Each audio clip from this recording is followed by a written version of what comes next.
എന്തിനു വന്നു? എനിക്ക് വരണമെന്ന് തോന്നി താരയെ കാണാൻ. നിങ്ങൾ ഈ സമയത്ത് ഇവിടെ വന്നത് ഒട്ടും ശരിയായില്ല. സർപ്പപൂജ തീർന്നിട്ടില്ല. നിങ്ങൾ പുറത്തു പോകൂ. ഈ പൂജ പൂർത്തിയാകാൻ പാടില്ല.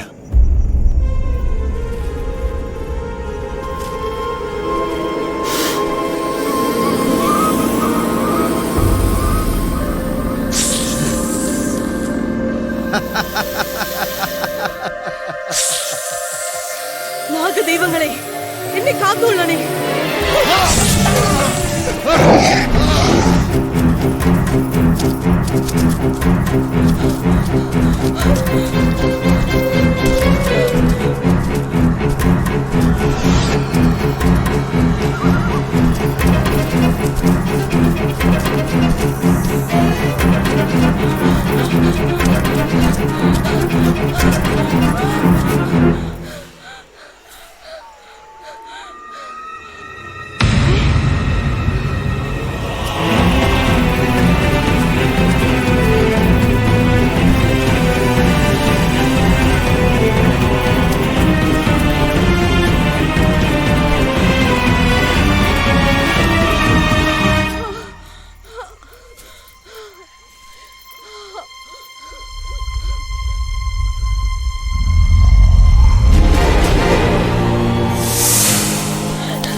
അച്ഛൻ തിരുമേനി ജപിച്ചു കിട്ടുന്ന അരഞ്ഞാണം ആരെയും മേടിച്ചു മാറ്റാൻ.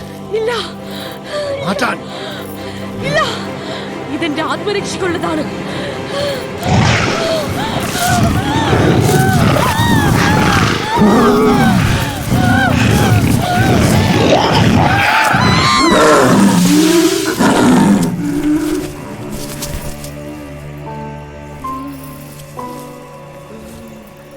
ഇനി ഈ കണ്ണുകളിൽ നിന്ന് കണ്ണെടുക്കാൻ നിനക്ക് പറ്റില്ല. പറ്റുമോ? ഇല്ല. ഇനി ഞാൻ പറയുന്നത് എന്തും നീ അനുസരിക്കും.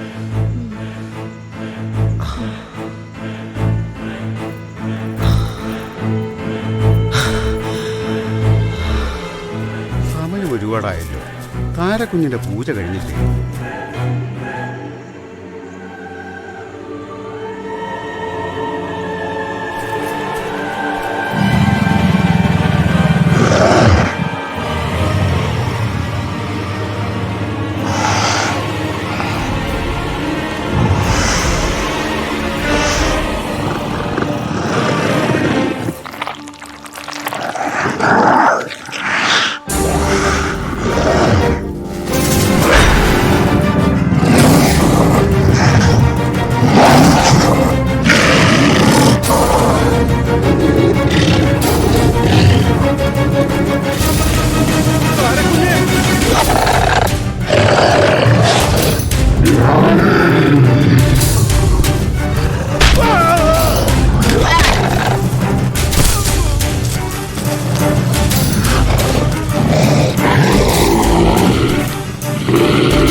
No, she's okay.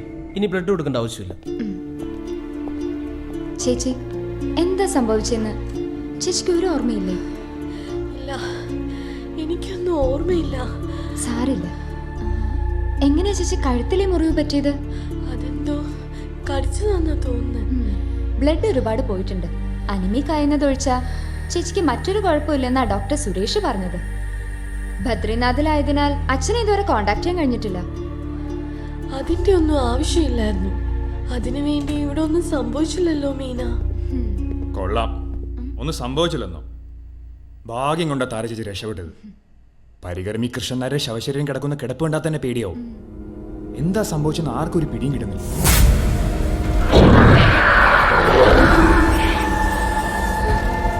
ഇങ്ങനൊരു ഇഞ്ചുറി ഉണ്ടായാൽ പോലീസിൽ വിവരം അറിയിക്കണമെന്ന് പറഞ്ഞുകൊണ്ട് ഞങ്ങൾ ഇൻഫോം ചെയ്തേ ഉള്ളൂ. പക്ഷേ ഇതേപോലൊരു സ്റ്റോറി ഇന്നത്തെ കാലത്ത് അൺബിലീവബിൾ ആണ്. ഇത്തരം കാര്യങ്ങളെക്കുറിച്ച് ചർച്ച ചെയ്യുന്നത് തന്നെ ശരിയല്ല എന്നാണ് എൻ്റെ അഭിപ്രായം. ഡോക്ടർ, അങ്ങനെ ഇതിനെ പുച്ഛിച്ച് തള്ളണ്ട. ഈ വാമ്പയറുകളുടെ സ്റ്റോറിയിൽ ഒരു സയൻസ് ഉണ്ട്. വെറും ഒരു അന്ധവിശ്വാസമായിട്ട് ഇതിനെ അവതരിപ്പിച്ച് വേണമെങ്കിൽ ഡോക്ടർക്ക് ഷൈൻ ചെയ്യാം, സപ്പോർട്ട് ചെയ്യാൻ ആളെയും കിട്ടും. പക്ഷെ സത്യം അതല്ല.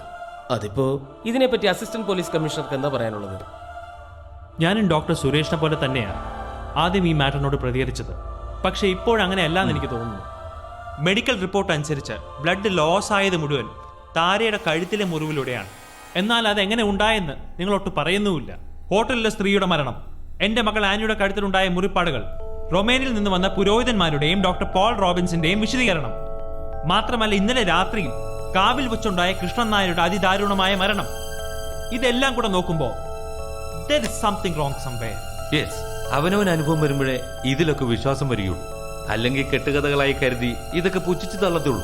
നിങ്ങൾ എന്ത് പറഞ്ഞാലും ശരി, സൂര്യൻ അസ്തമിച്ചു കഴിഞ്ഞാൽ ഗാർലിക് ഫ്ലവേഴ്സും കാട്ടു റോസാപ്പൂക്കളും താരയുടെ മുറിയിൽ വെക്കാൻ ഡോക്ടർ അനുവദിക്കണം. അല്ലെങ്കിൽ ആ കുട്ടിയുടെ ജീവൻ ആപത്താകും. രാത്രിയിൽ ആ മുറിയുടെ ജനലുകളും വാതിലുകളും ഭദ്രമായി അടച്ചിടുകയും വേണം. ഇതൊരു സർക്കാർ മെഡിക്കൽ ഹോസ്പിറ്റലാണ്. വെറുതെ എന്റെ പേരിൽ നടപടി വിളിച്ചു വരുത്തണോ?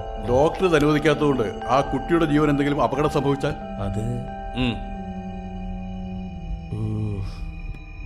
ഓക്കെ, ഞാനിതൊന്നും അറിഞ്ഞിട്ടില്ല. നിങ്ങൾ എന്ത് വേണമെങ്കിലും ചെയ്തു. ECG റിപ്പോർട്ട് എടുത്തിരുന്നു. ഡ്യൂട്ടി റൂമിൽ ഏൽപ്പിച്ചിട്ടുണ്ട്. ആ ഓക്കെ.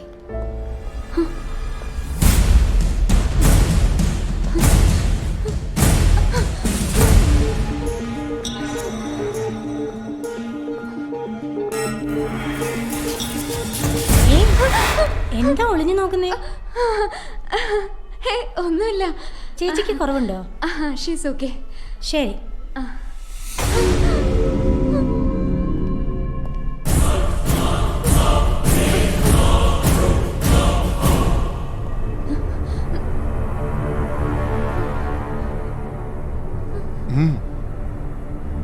പ്ലീസ്.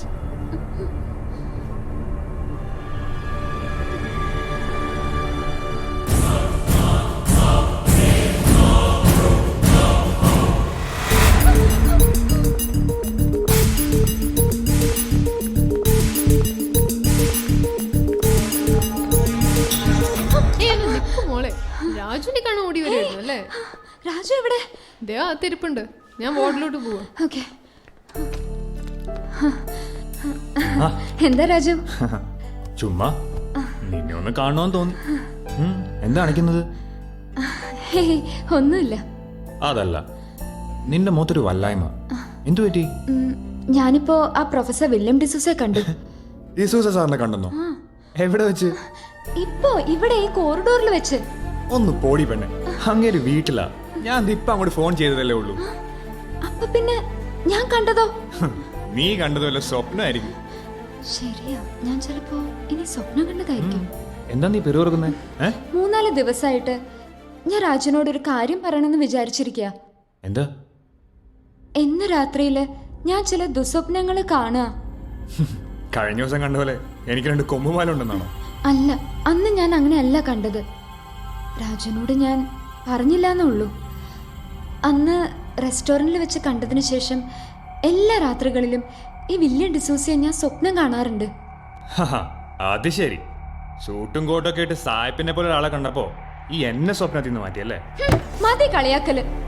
കുറച്ച് ദിവസമായിട്ട് ഞാൻ അനുഭവിക്കുന്ന ടെൻഷൻ വളരെ സീരിയസോടെ പറഞ്ഞപ്പോ അപ്പോഴേക്കും കരച്ചിലെത്തിയോ? ഞാൻ ചുമ്മാ തമാശ പറഞ്ഞല്ലേ. ഈ ലോകത്ത് ഏത് ഹീറോ വന്നാലും എന്റെ മീനയുടെ ഹീറോ നിന്റെ ഈ രാജു തന്നെ. ഡ്യൂട്ടി റൂമാ. അതുകൊണ്ടല്ലേ ഞാൻ ഡ്യൂട്ടി ചെയ്യുന്നത്.